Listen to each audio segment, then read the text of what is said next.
नमस्कार दोस्तों, मैं हूं मोहित चाणक और आज मैं बात करने वाला हूं यस बैंक लिमिटेड के बारे में। तो दोस्तों इस वीडियो में मैं आपको बताने वाला हूं कि करंट मार्केट प्राइस में आपको इस स्टॉक में रिस्क लेना चाहिए कि नहीं और आपको किन किन बातों का ध्यान रखना चाहिए।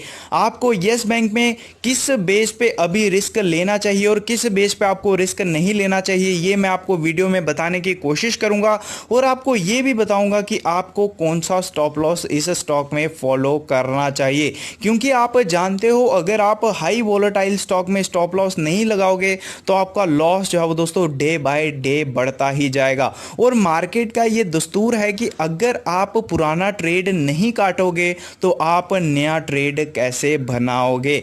अगर आप इन्वेस्टमेंट करने की सोच रहे हैं स्टॉक में, तब भी मैं आपको ज़रूर बताऊंगा कि आपको इस प्राइस पे निवेश करना चाहिए कि नहीं और रिस्क टू रिवॉर्ड रेशो आपके फेवर में है कि नहीं। तो दोस्तों ये स्टॉक मैंने एग्जैक्टली 11.40 पे सजेस्ट किया था। तो दोस्तों मैं नहीं जानता आपने लिया है कि नहीं, बट जो मेरे मेंबर्स हैं उन्होंने ये स्टॉक दबा के लिया है और अच्छे खासे प्रॉफिट पे बैठे हैं। और अगर आप मेरे को यूट्यूब पे फॉलो करते हो और आप मेरी वीडियोस देखते हो तो आप कमेंट करके ज़रूर बताएं कि आपने ये स्टॉक मेरी रिकमेंडेशन पे लिया है या फिर नहीं। ये मैं ज़रूर जानना चाहूँगा। आई होप आप कमेंट करेंगे। तो चलिए दोस्तों बात करते हैं पहले आज इसके ट्रेड की। प्रीवियस क्लोज आप देख सकते हो 14.10 है, ओपनिंग होती है इसकी 14.50 पे, हाई बनाता है 14.80 और लो बनाता है 14.30। तो दोस्तों आपको पता है ये स्टॉक आपको जब मार्केट ओपन के होने के बाद थोड़ा सा अप डाउन दिखाता है और बिल्कुल फ्लैट सर्किट पे ट्रेड करता है उसके बाद। उसका कारण ये है कि दोस्तों कुछ लोग इसमें अपना प्रॉफिट बुक कर रहे हैं, इसलिए चिंता का कारण जरूर बनता है कि यार ये प्रॉफिट बुक कर लेंगे और आने वाले समय में हम ट्रैप हो जाएंगे। ये बातें भी हम जरूर इस वीडियो के माध्यम से डिस्कस करेंगे।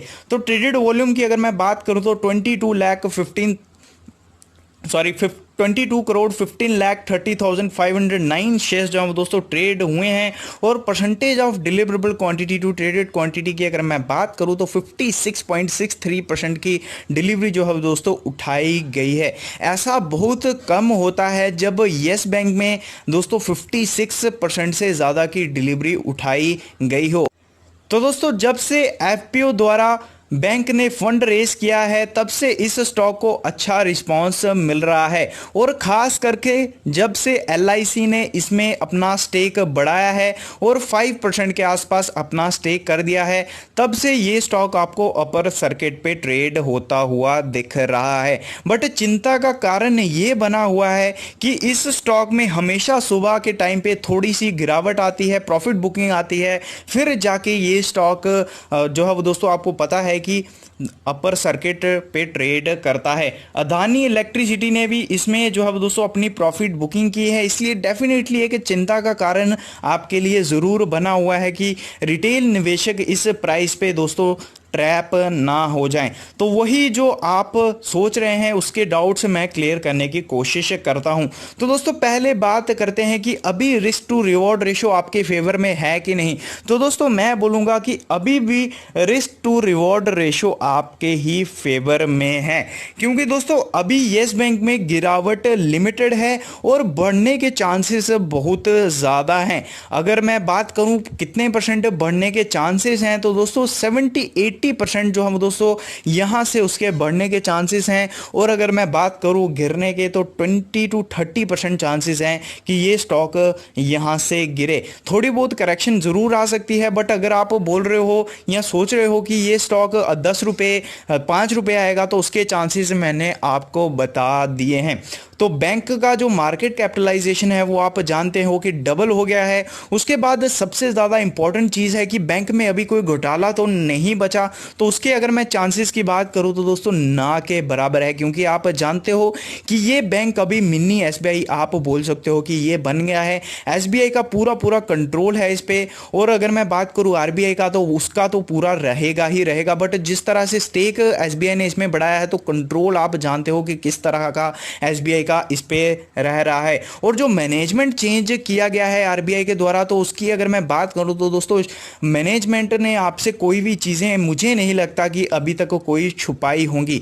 अभी बात करते हैं कि मैनेजमेंट अच्छे से काम कर रहा है कि नहीं, क्योंकि ये बहुत ही ज़रूरी रहता है। अभी ये बैंक अगर किसी चीज़ पे बैठा है, वो बैठा है कि मैनेजमेंट इसको आने वाले समय में कैसे बढ़ाता है। तो दोस्तों डेफिनेटली मैनेजमेंट बहुत अच्छे तरीके से काम कर रहा है। और अगर मैं बात करूं डिपॉजिट्स की, तो डिपॉजिट्स में भी आपको बढ़त देखने को ज़रूर मिली है। हाँ, आपको रिटेल डिपॉजिट की अगर मैं बात करूं तो 1% की गिरावट आपको देखने को मिली है। बाकी अगर मैं बात करूं तो उसमें आपको अच्छी खासी ग्रोथ देखने को मिली है। इसलिए अगर मैं बात करूं ट्रस्ट की, तो उसमें डेफिनेटली आपको टाइम लगेगा बिल्डअप होने में। बट दोस्तों ये स्टॉक मैं आपको बोलूं, यहां से आपको रिस्क टू रिवॉर्ड रेशो की अगर मैं बात करूं तो आपके ही फेवर में दिखाई दे रहा है। जी हाँ, करंट मार्केट प्राइस में भी आपके रिस्क टू रिवॉर्ड रेशो आपके फेवर में दिखाई दे रहा है। उसके बाद बात करते हैं कि आने वाले समय में ये बैंक ग्रो कर पाएगा कि नहीं, और किस बेस पे ये बैंक ग्रो कर पाएगा। यस बैंक की अगर मैं बात करूं तो इनकी जो टेक्नोलॉजी है वो प्राइवेट एचडीएफसी बैंक से भी ऊपर है। अगर आप अच्छे से यस बैंक को फॉलो करते हो तो मैं आपको बता दूं, जो इनकी टेक्नोलॉजी है वो एचडीएफसी से भी आगे है। तो ये इनके लिए एडवांटेज बना हुआ है। डिसएडवांटेज मैंने आपको बता दिया है, वो है ट्रस्ट बिल्डअप होने में जरूर टाइम लग सकता है, खास करके रिटेल में। और हो सकता है कि बैंक इस टाइम पीरियड से पहले ही अपना टारगेट अचीव कर ले और लोगों में ट्रस्ट बिल्ड कर दे। तो इस बात का भी आपको ध्यान ज़रूर रखना चाहिए। और अभी बात करते हैं सबसे ज़्यादा इम्पोर्टेंट चीज़ की, वो है कि आपको किस स्टॉप लॉस को फॉलो करना चाहिए। तो दोस्तों मैं आपको बोलूँगा कि यहाँ से आप 5% की गिरावट के साथ जो है दोस्तों चलें, या आई मीन टू से आप जो स्टॉप लॉस लें वो लें 14.10। और अगर आप ज़्यादा एग्रेसिव ट्रेडर हैं तो मैं आपको सलाह दूंगा कि आप 10% से ज़्यादा का लॉस बुक ना करें। आप 10% के साथ चलें और आप देखेंगे कि आप जो है दोस्तों रिस्क टू रिवॉर्ड रेशो अपने फेवर में कर रहे हैं इस मूव के द्वारा। इन्वेस्टमेंट की अगर मैं बात करूं तो दोस्तों आप खुद सोचिए कि जिस प्राइस पे ये स्टॉक ट्रेड कर रहा है, उसी प्राइस पे अगर आप ऐसे बैंक देखते हो जिनकी एसेट क्वालिटी इससे भी बुरी हालत में है, वो किस प्राइस पे ट्रेड कर रहे हैं और ये स्टॉक किस प्राइस पे ट्रेड कर रहा है। और डेफिनेटली आप एक चीज़ पाएंगे कि ये स्टॉक उससे सस्ते प्राइस पे मिल रहा है। इसलिए मैं आपको सलाह दूंगा कि आप अगर इन्वेस्टमेंट करने की सोच रहे हैं तो 2 से 5 साल सोचें एटलीस्ट, और आप पाएंगे कि करंट मार्केट प्राइस से आपको अच्छा खासा मूव मिल रहा है। दोस्तों स्टॉक मार्केट में एक चीज़ सबसे ज़्यादा और सबसे सुपीरियर मानी गई है, वो है भाव। अगर भाव अच्छा मिल रहा है तो सब कुछ अच्छा है। एक टाइम पे कोई चीज़ आपको अच्छी लगती है और एक टाइम पे कोई चीज़ आपको अच्छी नहीं लगती। ये स्टॉक अगर 26 के आसपास पहले मिल रहा था तो मैंने आपको सजेस्ट नहीं किया था, क्योंकि मेरे को पता था कि रिस्क टू रिवॉर्ड रेशियो जो है दोस्तों थ्रेट में है।